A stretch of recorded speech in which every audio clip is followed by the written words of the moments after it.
এক রাতে একজন গরিব মানুষ রাসূলুল্লাহ সাল্লাল্লাহু আলাইহি ওয়াসাল্লামের কাছে এসে বললেন, ইয়া রাসূলাল্লাহ, আমি খুব ক্ষুধার্ত, আমাকে খাবার দিন। রাসূলুল্লাহ সাল্লাল্লাহু আলাইহি সাল্লাম তখন নিজের ঘরের লোকদের বললেন, খাবার আছে কিনা, কিন্তু ঘরে কিছুই ছিল না। তখন প্রিয় নবী সাল্লাল্লাহু আলাইহি ওয়াসাল্লাম সাহাবাদের উদ্দেশ্যে বললেন, কে আজ রাতে এই ব্যক্তিকে অতিথি হিসেবে আপ্যায়ন করবে? এক আনসার সাহাবী দাঁড়িয়ে বললেন, ইয়া রাসূলুল্লাহ, আমি তাকে আপ্যায়ন করব। সাহাবী অতিথিকে নিয়ে ঘরে এলেন, কিন্তু ঘরে কেবল সামান্য খাবার ছিল, যা দিয়ে কেবল তার স্ত্রী সন্তানের রাতের খাবার হতে পারত। সাহাবীর স্ত্রী বললেন, আমাদের কাছে তো খাবার খুব অল্প, আমরা কিভাবে অতিথিকে খাওয়াবো?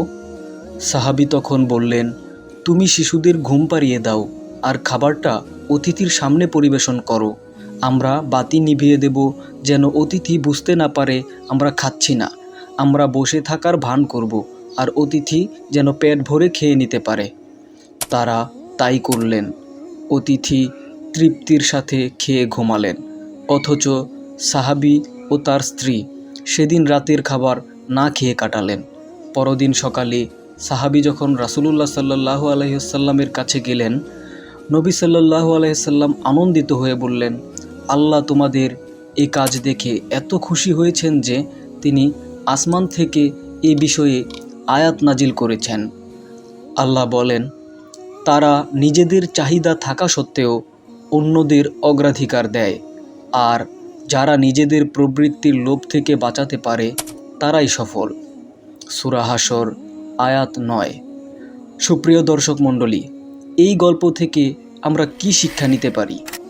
এই গল্পের শিক্ষা হলো, অতিথি আপ্যায়ন আল্লাহর কাছে অত্যন্ত প্রিয় কাজ। নিঃস্ব হয়েও যে দান করে সে আল্লাহর কাছে শ্রেষ্ঠ। নিজের প্রয়োজনের আগে অন্যের প্রয়োজন পূরণ করা সত্যিকারের ঈমানের নিদর্শন।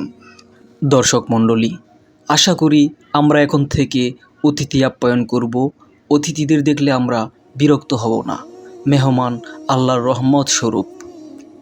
বর্তমানে আমরা অনেকেই এখন অতিথি বা মেহমান দেখলে বিরক্ত হই, তাদেরকে আমরা যন্ত্রণা মনে করি, কিন্তু আসলে এটা একদমই ঠিক নয়। আপনার আমার অতিথি বা মেহমান, তাদের রিজিক খেতেই আমাদের এখানে আসে। তারা আমাদের রিজিক নষ্ট করে না।